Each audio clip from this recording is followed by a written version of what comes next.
Hey, family. God said some interesting things while he was here on earth in the person of Jesus Christ. And one of the things that he said was, unless one receives the kingdom like a little child, they can't come in.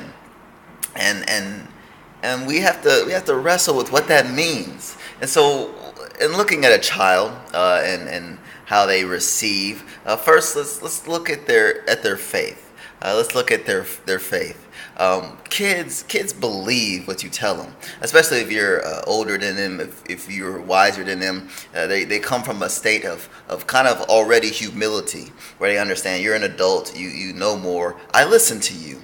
And so you tell a kid that a fat guy in a red suit jumps down their chimney to give them gifts under their tree, and they believe it. They don't even have to have a chimney, and they'll believe that there's a big jolly guy who comes down their chimney, gives them trees. You take Easter. They believe that there's a bunny that lays chocolate eggs, and then he goes around and he hides them, jumping through the field. I mean, they will believe. Their faith is amazing. And all it takes to be saved is faith.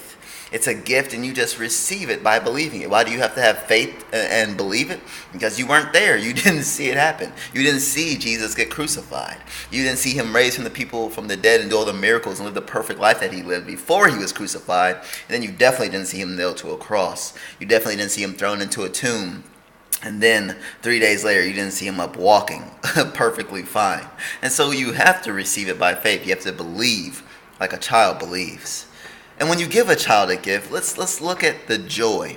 When you give a child a gift, I mean, there's just this sparkle in their eyes where they're so excited to get this. I mean, they've been wanting this toy. They didn't, or they might not even have expected this gift. And you give it to them, and they're just so happy to get it. They're so happy that they go and they're telling all their friends about it. They can't wait until there's an opportunity for them to take that toy outside or to take it to school and to say, hey, do you want to play with my toy with me? They're sharing it.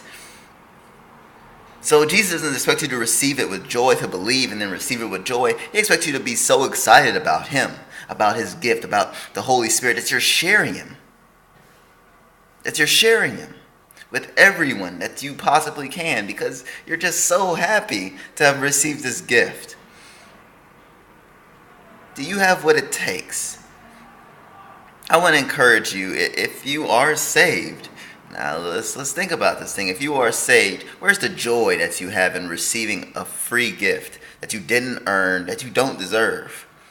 Where's the sharing with your other brothers and sisters? Hey, Jesus has given me this.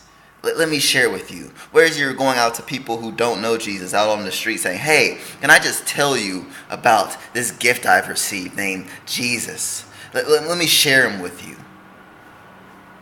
And if you're not saved, maybe it's because you just haven't awoken your inner child.